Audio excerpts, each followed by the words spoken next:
So the reading this morning comes from Nelson Bryant, who was the New York Times Outdoors columnist for I think about 30 years, probably now some decades ago, and he's now in his 90s. Are any of you familiar with his columns from back in the day? No. Well, this will then be new to you. It was written in the form of a letter to Bryant's son, and it is from his column, which was called Wood, Field, and Stream. Once there was a boy who beheld the earth with a wonder much like yours. Each dawn was a promise, each season a delight, and the world, for all its anguish, was good to know. Those were years when the boy could spend an entire September afternoon watching trout hover above the pebbles in a brook, a time when the years that lay ahead seemed inexhaustible. A time of soaring dreams. And it was a time when a gull's cry, muted by fog and distance, could call the boy down miles of empty beach, his thoughts as wide as the ocean. It may startle you to know that your father, who was once a boy, still feels the tug of the moonlight and marvels at the first lilies of spring. The secret I would have you know is that even though the years will steal your fresh beauty, it need only be in truth a minor theft. What you must guard against is the jaded state, wherein there is nothing new to see or learn. Marvel at the sun, rejoice in the rhythmic wheeling of the stars, and learn their names. Cry aloud at December's first snow. Slide down the wind with a hawk, and cherish the smell of wood smoke and mayflowers, or the caress of a warm woolen blanket. Tarry by a stream where willows bend and flee tedium's gray embrace. Cherish laughter and whimsy, but battle unrelentingly for what you know is right, and be aware that the thieves of wonder can enter any heart. You will love and be loved, hurt and be hurt, and you will know despair and taste regret. But if your Father's wish is answered, you will accept all of this with life and ask for more. There ends the reading. So I first heard the first hymn we sang this morning, which is not always every music director's favorite. Mark did alert that to me as soon as I walked in today. Which I know, but I chose the hymn because it comes with this story. So the hymn speaks of wandering, and on a June afternoon a few years ago in a conference center at UU General Assembly, during an epic technological failure, this is when I first heard this hymn.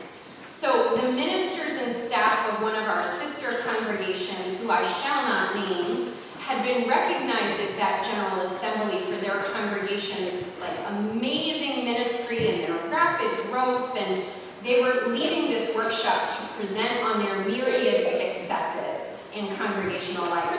And as about 100 of us sat dutifully in those conference center hard row chairs, awaiting their wisdom, the beautiful video that they had so professionally prepared for this moment failed to launch.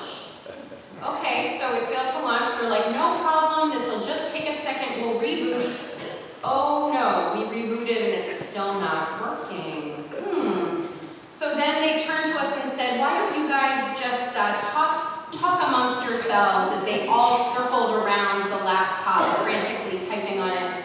And this sort of worried titter went out through the rows of people. But you know, we were good UU sports, so we turned to our newfound neighbors and we started to chat. But as the minutes kept ticking by and the hour-long workshops kept getting eaten into, the nervous tension in the room started mounting. Have you ever been in a room where you can just feel that nervous tension?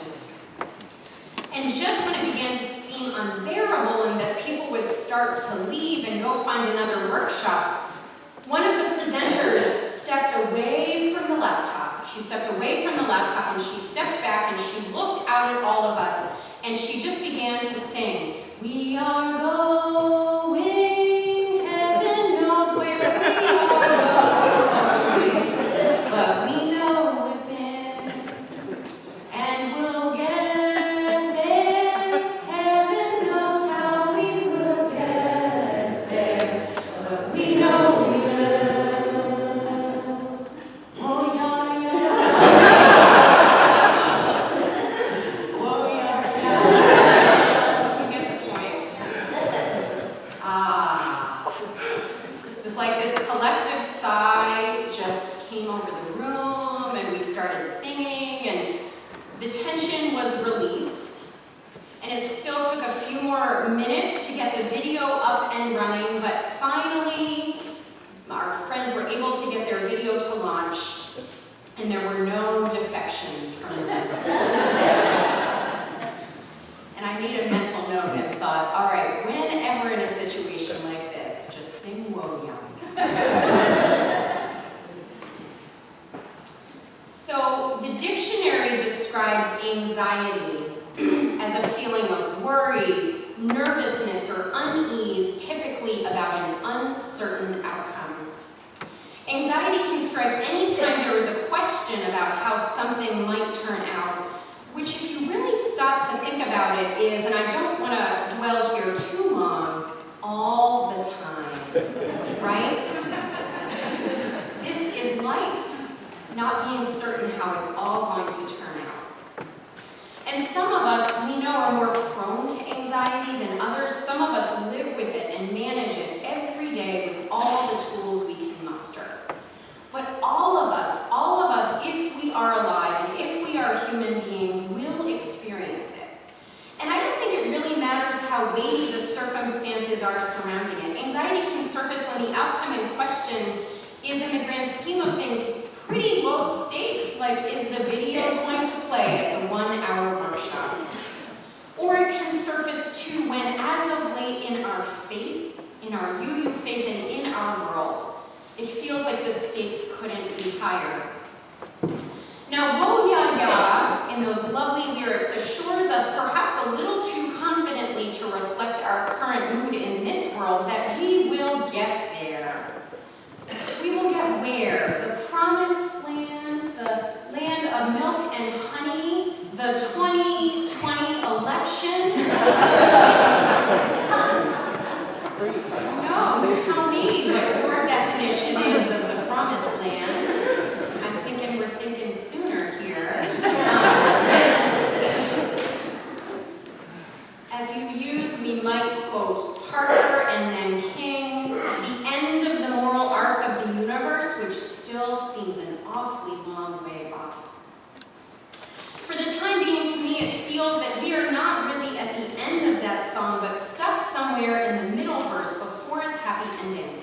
The part where it's hard, we know, and the road is, I'm a little out of key here, muddy and rough, muddy and rough. With every day's news cycle, with every hour's new tweet, we sense in our collective consciousness this rocky terrain we are in. We feel the rockiness in the spiking hate crimes in our country, in the threats against members of marginalized communities. We feel it in yet more horrific gun violence. We feel it in newly uncovered evidence of obstructed justice and democracy itself being threatened. Not to mention, we feel it in the ongoing struggles for justice that predated the new administration in Washington, but that have certainly not been improved by it. The deportation of hundreds of our undocumented brothers and sisters, and yet one more acquittal for the murder of a man of color in our country, at the hands of law enforcement this week. These are anxious and hard times we are living in. And they are hard for all of us who are living them. But according to Susan Beaumont, who is an observer of congregational life, Susan says these times are especially bad for leaders. I think we can see that. If we want to ask any of our leaders how they're feeling. In an article she wrote last winter, she argued that leadership is not defined by knowledge or charisma, but rather an ability to remain non-reactive, thoughtful, and steady when things around us seem to be spinning out of control. True leadership, she reminds us, is the capacity to stay calm in the midst of profound anxiety. When we are in a deeply grounded place, she writes, we are capable of extraordinary and powerful leadership. Now I'm wondering, can you think of an example of grounded, calm, powerful leadership? Just think for a moment, right?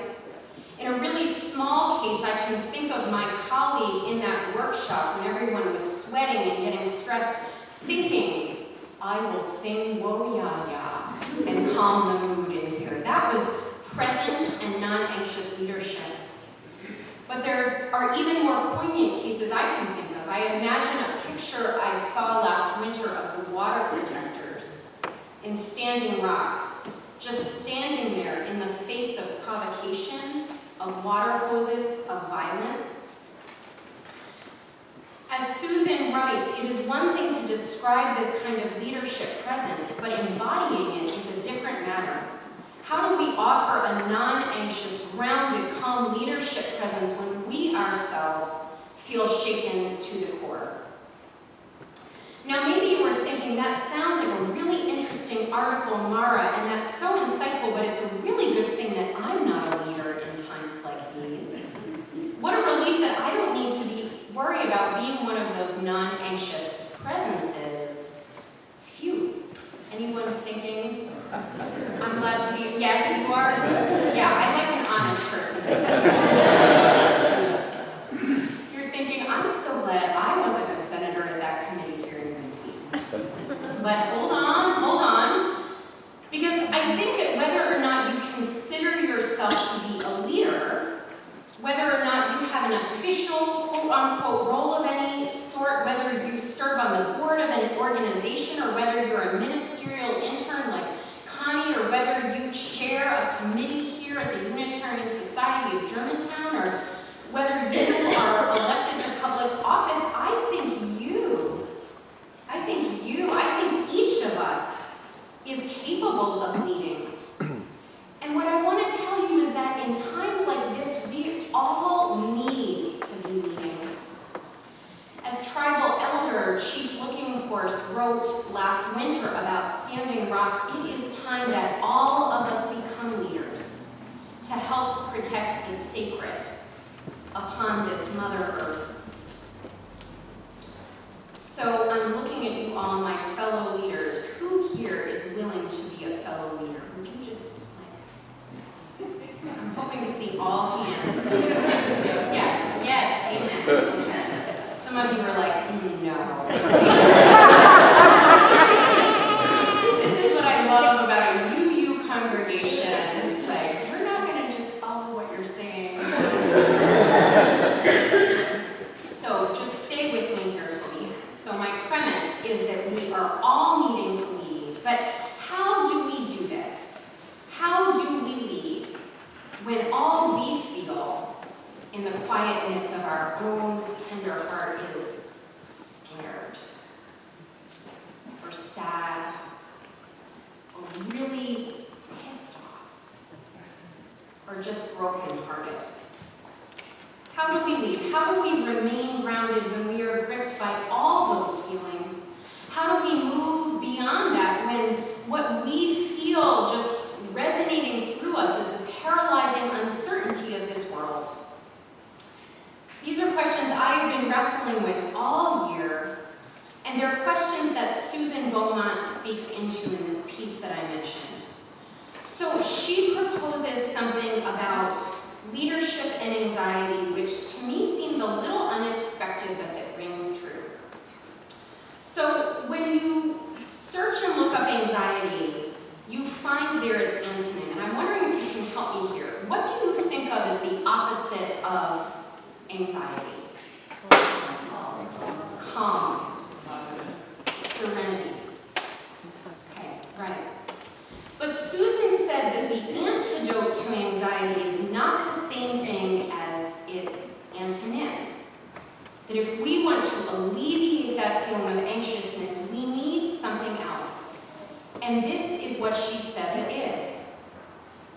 wonder. Wonder is the antidote to anxiety. Susan writes, we cannot be filled with wonder and remain anxious at the same time. She writes, wonder is the ability to feel amazement, admiration, and curiosity about something. Wonder invites our best, most creative thinking. Wonder is what connects us with God. And I wonder, as I think of Susan's words, isn't that what Nelson Bryant was saying in our reading? Isn't that what he was trying to remind us in those words he wrote to his young son many years ago now? Marvel at the sun, rejoice in the wheeling of stars, learn their names, slide down the wind with a hawk, cherish the smell of the wood smoke. Those words touched me when I first heard them, and I think the reason they touch deep is that each of us in our being knows that sense of wonder. We may feel an increased inclination to wonder too at this time of year, maybe not the humidity. That might not inspire us to wonder, but still these lengthening days, the sun's warmth, the longer span of daylight, the blooming, blossoming, refulgent season. I know when I came through the garden this morning, the long green and the blooming bushes, I felt that sense of wonder stirring in me. But I also think the words of Bryant's touch us because chances are we have also experienced that other thing he writes of, which is that the thieves of wonder can enter any heart. The thieves of wonder can enter any heart. Let's just sit with that for a moment, the thieves of wonder. So about a decade ago, a Washington Post reporter named Jean Weingarten created an experiment which speaks to me of the thieves of wonder and the challenge of retaining wonder. Some of you might have heard or read this story, and as I tell it to you, it might start ringing a bell. And I'm going to tell you this story by excerpting a sermon that a dear friend of mine, Claire Feingold Thorne, wrote, because I love her telling of this story. So Jean Weingarten, a handful of years ago now, asked the classical violinist Joshua Bell to play for an hour during morning rush hour at a major commuter subway stop in Washington, D.C. Is this now starting to ring a bell? Yes, okay. So we're gonna hear it again. So Bell was not an ordinary violinist. He was a child prodigy. He sells out concert halls, and apparently the going rate for his performances is something like $1,000 a minute. Marvelous right in front of us, but the wondrousness of this world will always beckon us back. It will tug on our hand to stop and listen to the extraordinary music. It will bring us back and beckon to us that if we only happen to glance up from time to time, we will see there, for the price of no admission, in spite of everything the stars. This June of 2017, this summer, this season of great uncertainty, this rough and muddy road we find ourselves on, may we find in the midst of it and hold on to our wonder. May it be how we start and end our days. May it be our grounding principle and our guiding star, not as a distraction from the world and its heartache, but as perhaps the very thing that will allow us to answer it with great care, with a calm and determined presence, and an earth-moving power. Let us wonder as we wander out under the sky. May it be so now and in the days to come. Now will you rise in body or spirit?